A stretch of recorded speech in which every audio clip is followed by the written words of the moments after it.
Ohayo gozaimasu minasan!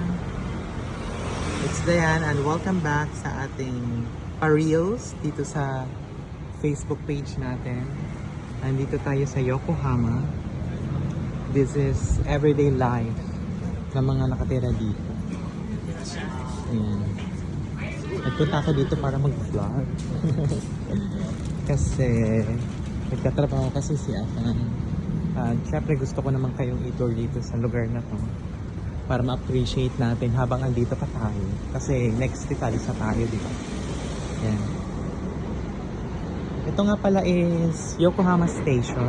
Kaya may nakikita kayong train. Ayan. Kanina nandun tayo. Ngayon naman naglakad tayo papunta doon. Tignan niyo yung mga restaurant dito.